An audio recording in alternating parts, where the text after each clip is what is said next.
እንግዲህ በቀደም አርቲስት ሃጫሉ ሁንዴሳ በአሰቃቂ ሁኔታ ህይወቱ ሲቀጠፍ በዛ ሰዓት ውስጥ የሴኩሪቲ ካውንስል ይህንን ጉዳይ እየተወያየበት ነበር።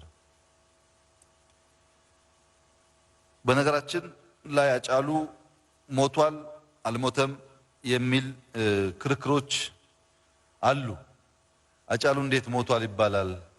በ36 ዓመቱ 66 ዓመታቸው ሆኖ 76 ዓመታቸው ሆኖ ያልሰሩትን ታሪክ የሰራ ጀግና እና ህያው የሆነ ስራ የሰራ ሰው አርፏል እንጂ ሞቷል አይባልም።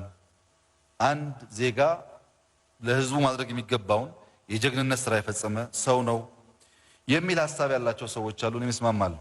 ሃጫሉ ሲበዛ ጀግናና ቆራጥ ወጣት ነበር። በለውጡ ጊዜ በነበረው ጠንካራ ጀግንነት ስራዎች አንዳንድ ጊዜ ከሀገር እንዲወጣ ምክር ስንሰጠው እዚሁ ከናንተ ጋር እሰዋለሁ እንጂ አልሄድም የሚል ለጠላት ሸብረክ የማይል የሚፈልገውን ነገር ለመናገር የማይፈራ ጀግና ታጋይ ነበር። አሁን ከሃጫሉ ሞት ከዛም በኋላ በሚታሰቡ አዳዲስ ሰበር ዜናዎች የሚፈለገው ጉዳይ የኢትዮጵያ መንግስት አይኑን ከህዳሴ ላይ እንዲያነሳ ነው። ሰበር ዜናዎች እንሰማለን። ሰበር ዜናዎችን ማኔጅ እናደርጋለን። ቋሚ ሰበር ዜናችንን ግን አይናችን አናነሳ። ቋሚ ሰበር ዜናችን ሀገራዊ ትልማችንን ማሳካት ነው። እናቶች እንጨት እየተሸከሙ የሚኖሩባት ኢትዮጵያ ውስጥ መኖርና አለመኖር ዲፍረንስ የለውም።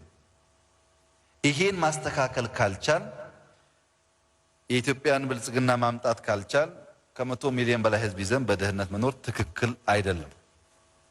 እርግጠኛ ሆኜ የምነግራችሁ ኢትዮጵያ የጀመረችውን ታሳካለች። ሚሞት ይሞታል እንጂ የጀመርነው አይቆምም። በርቀት ተነስና ተቀመጥ ድል አመጣ አያውቅም፣ ወደፊትም ድል አያመጣም። በተለይ ከሃጫሉ ሁንዴሳ ሞት ጋር ተያይዞ አመጽ መቀጠል አለበት የምትሉ ግለሰቦችና ቡድኖች ቢያንስ የሃጫሉን መንገድ መከተል አለባችሁ። ኑና ግንባር ቀደም ሆናችሁ እየሞታችሁ ታገሉ እንጂ እናንተ